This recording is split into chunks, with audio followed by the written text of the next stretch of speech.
Yule mtoto alizaliwa akiwa ni Msukuma kutoka huko Shinyanga,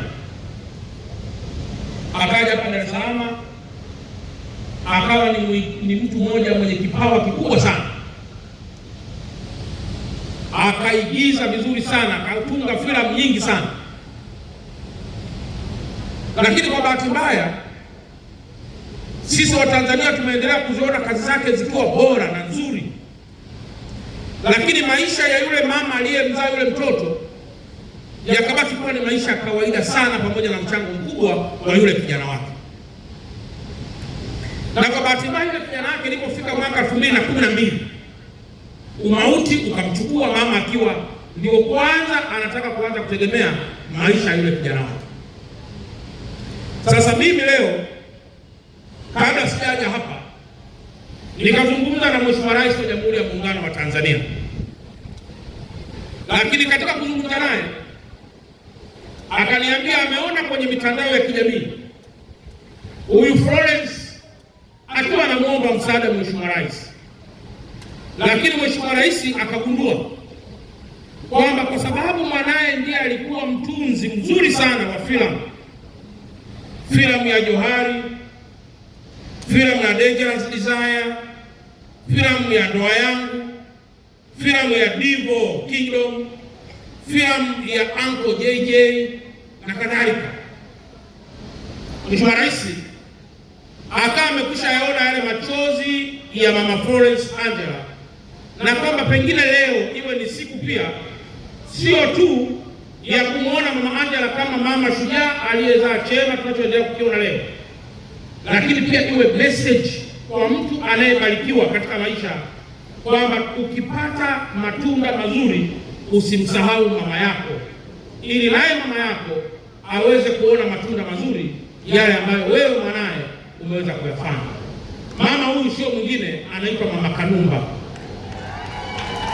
Hebu ningeomba Mama Kanumba aje hapa. Mama Kanumba leo tumemtafuta sana. Huyu hapa,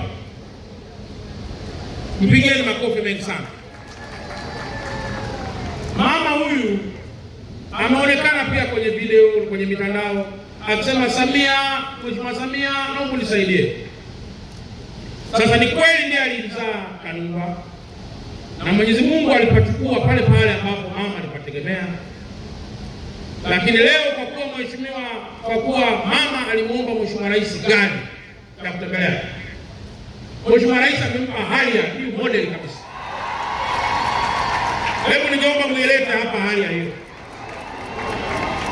mlisogezea Harrier hiyo safi ambayo Mheshimiwa Rais Dr. Samia Suluhu Hassan kwenye siku ya wanawake amemkumbuka mama wa Kanumba kwa mchango mkubwa sana aliouleta marehemu Kanumba kwenye tasnia ya fasihi yetu katika taifa la Tanzania.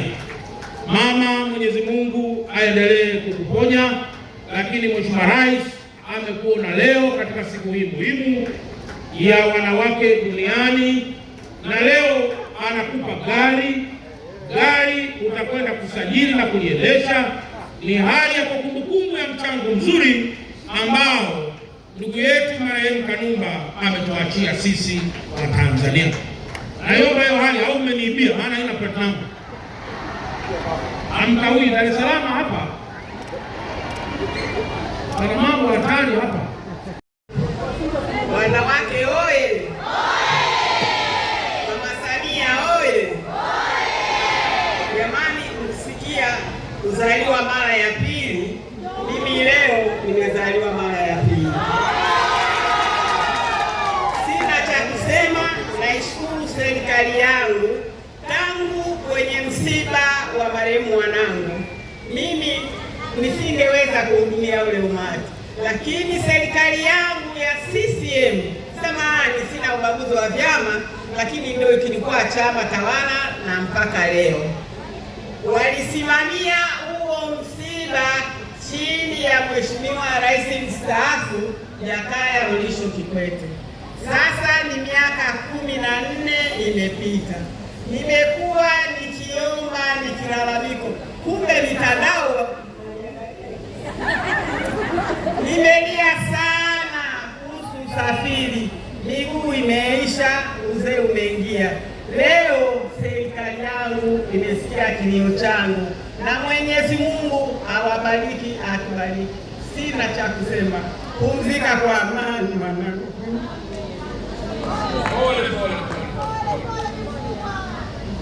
Asante sana, nafikiri ameongea, lakini sasa siku hii muhimu ni yao, wajali sana wazazi wao. Tukifanya mbwembwe hapa mjini, wazazi wetu wakawa wanalia, siku Mungu atakapohitaji roho zetu, wazazi wetu watabaki wakahangaika, wakati tulikuwa na muda mzuri pengine wa kuweza kufanya yale machache. Marehemu Kanumba alituachia kazi nzuri za fasihi, lakini mimi na mama na Mheshimiwa Rais hatuwezi kuzuia kazi ya Mungu hata kidogo. Inapokuwa imetokea kila jambo tunalishukuru, lakini kila jambo linapotokea katika ulimwengu liwe ni mafunzo kwa ajili ya hatua nyingine. Leo Mheshimiwa Rais amemwona Mama Kanumba akiwa anaongea katika mtandao, hakuwa na uwezo wa kumfikia Mheshimiwa Rais. Si kila mmoja anaweza kumfikia kwa haraka kwa majukumu yake, lakini Mheshimiwa Rais kwa wakati wake atakapokaa huwa anapita kwenye mitandao ya kijamii, anaangalia kitu ambacho kinasema. Na alipokutana na jambo hili la mama yangu Florence, mama Kanumba akasema hapana, mpelekeeni gari kwa sababu ya kazi bora ambazo aliziacha mwanaye. Sasa apokee kwa niaba yake, na kwa wale wote wenye vipaji msiache kuiendeleza, vikaonekana na vikawa na mchango kwa taifa letu.